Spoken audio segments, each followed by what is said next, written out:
Peteng hanggameng langit pringgondani. Angin kaya wis datang cetha playune. Kekuwunging pura samun kekes tintrim lesu lesah.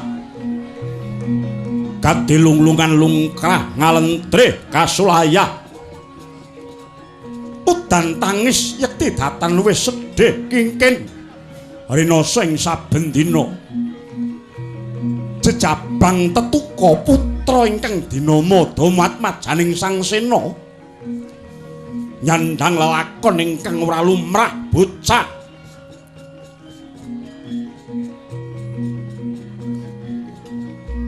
Yekti gawe gegering negari krana tali puser ari-arine datan terdas kinethok ing Brajalungit. Karonta-ronta ing manah riseng Bima miwah Dewi Arimbi seseking dodanahen Dogita. Amung greng-greng kaya datan mentala nyawang kang putra ingkang katemanan ndang papa sangsara.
Gumleger ngebaki jagat gumuruh swaraning langit biru.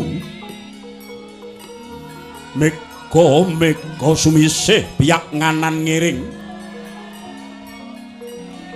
Kilat dadit guntur lumayu hanebeh bledhek datan kuwawa muni. Ana sorot pepadhang cahya ingkang mijil saka tengah-tengah ing bawana. Mawa Prabawa Geder.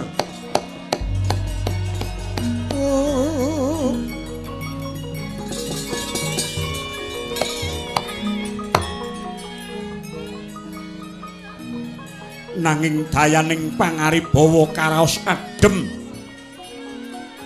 Sulake hayom nenggih hanyunari puser jabang bayi kakung ingkang nembe linairake. Bayi kang nggawa pesthi, bayi kang dinaji-aji miwah bayi ingkang nyata sekti. Suprandene maksih mengeng kyase sang panenggak Pandhawa hanenggih risang Werkodara.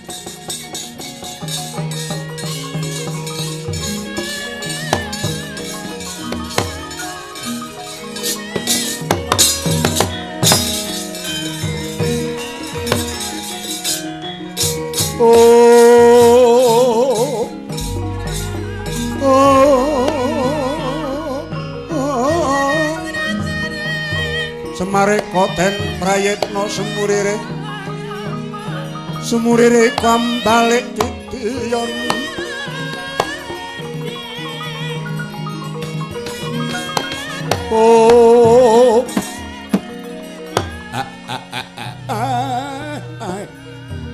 Mbegegegugegugegemmel sadulita Ndara lanang kula Gus kula saged ngraosaken sepinten to singkeling penggalih ndika sisaing manah sampeyan inggih labet penandang ingkang sinandang namung kewala menawi penggalih niku diunggahke nggih didhukke menawi ndika tansah emut yen to ndika niku namung titah wantah ingkang kapurba kawisesa dening kaparenging dat sing murweng dat mesthenipun jengandika lajeng saged semeleh ing raos kula mboten maida ugi awit ingkang putra Jabang Tetuka ingga titi mangsa menika dereng saged pisah kalian ari-arinipun inggih labet puseripun Ndara Tetuka mboten pasah gegaman landhep menapa kewala mila kula tumunten nyaketi ndika awit nek negara Pringgondani niki rina wengi mung udan tangis banjir loh niki mengke mboten badhe tuwuh karahayon mila monggo dipun suraos nggih Gus kula tak matur Rama dewaning sun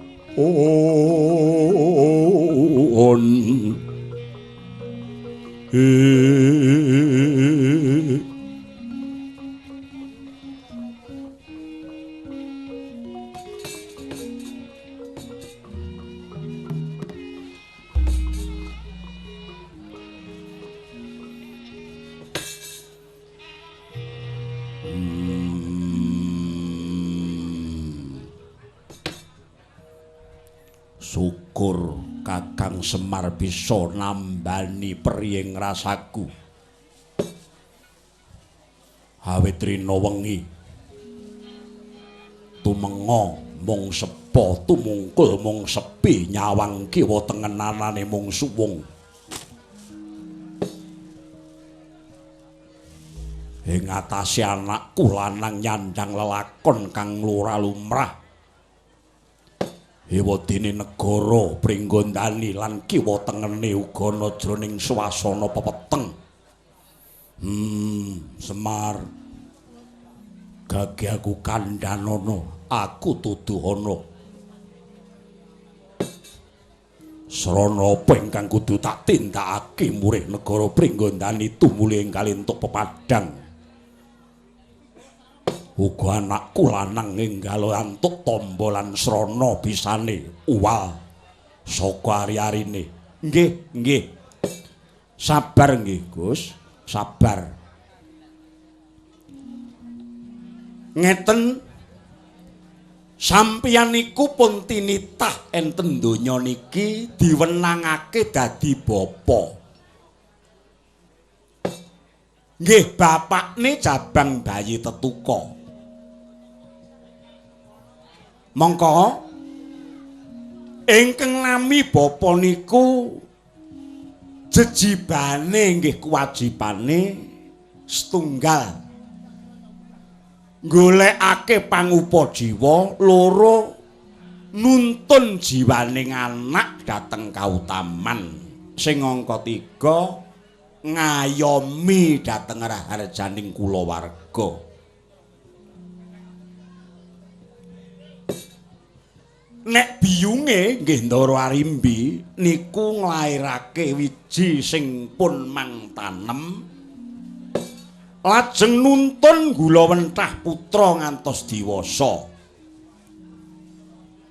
Kala mangsanipun ugi dados wakil panjenengan nalika panjenengan tindak. Lan garwa ndika niku duwe sesanggeman sing kudu setya bekti dhateng guru laki nggih kakung nggih ndika niku Gus, rembulan lintang nika dadi pepadhanging wengi. Nek srengenge niku dadi pepadhanging rahina. Ning anak sing metu lanang dasare mursid ing tembenipun niku badhe dados pepadhanging kulawarga. Mila dipun kados menapa kewala penandang ingkang sinandang dening putra ndika jer sedaya kala wau sampun dados kaparenging kang maha agung mbok menawi ing benjangipun lare menika badhe dados lare ingkang peng-pengan. Nggih namung kemawon menawi dipun suraos jebul kawontenaning negari mboten namung pringgondani tok kemawon ingkang kisruh nanging ugi wewengkon negari sak donya menika kathah-kathahipun sak mangke saya panas. Awit menapa kathah menungsa ingkang sami keblinger. Awit menungsa niku adakane nek padha dituduhke dalan bener niku padha mlengos. Ning nek enten sing ajak-ajak teng karusakan niku padha gampang kepilut. Nggih swasana kados sakniki niki sing diarani perang. Perang langgeng sing wonten diri pribadine menungsa. Perang apa Kakang? Niku perang antarane bondo lan budi pekerti. Anane barang darbe sing ketok mata kalih babakan kautaman inggih kelakuan becik. Menungsa niku nek jati dirine doyong kamanungsane bisa dituku nganggo dhuwit. Mula mboten aneh sakniki niku padha wae. Dhuwur niku isine mung rame-rame, mongko ngisor padha ngenteni sok kapan padange. Bulang suci do disingkiri, kahanan sing nyata do digawe sandiwara. Gendra mboten tau mendha gawe cilakaning wong liya. Watake padha saya jahat, saya nekat. Mula akeh kawulane sing padha dadi kurban, padha keserakat. Ora padha jumbuh karo nek padha lagi nyalon. Golek kursi, golek suwur, golek jeneng, golek pangalembana. Lagi mlebu metu warung wae sak pethuke wong didumi permen.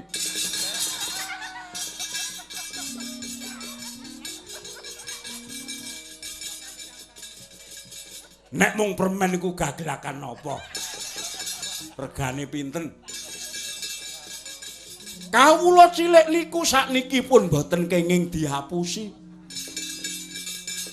Pun boten kenging dienggokke ngiwonengen najan to dituku nganggo dhuwit akeh ning nek atine niku mboten srek. Kalih jiwa kautamane niku mboten badhe milih. Mula kinten kula laire putra ndika jabang tetuka sing boten lumrah bocah niki. Kula kok duwe panyakra bawa yen to niki besok badhe dados tetungguling titah.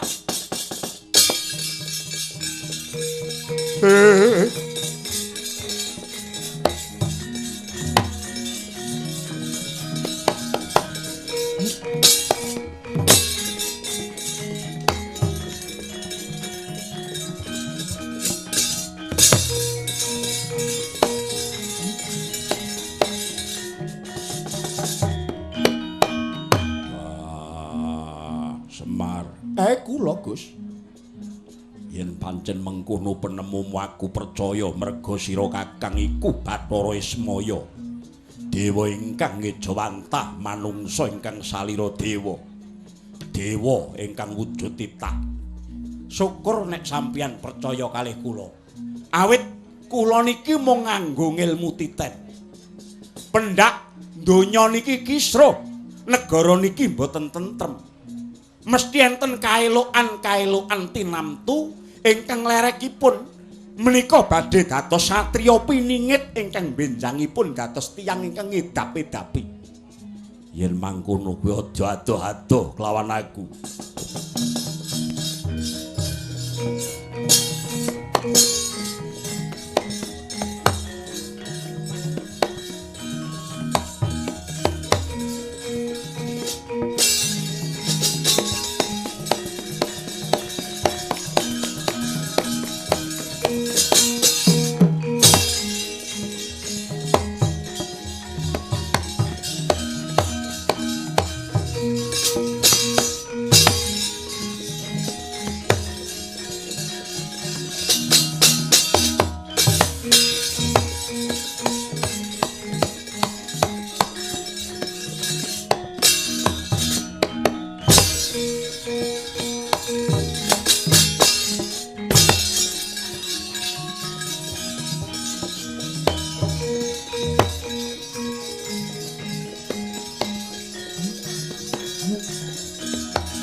Yaksa Gora rupa risedeng Narendra yaksa lalaku kang mawaleng ingkang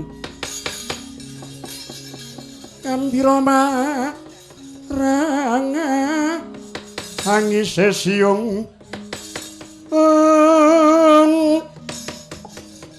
ngise siung metu Prabowo lesus len prakempo Gora mawalian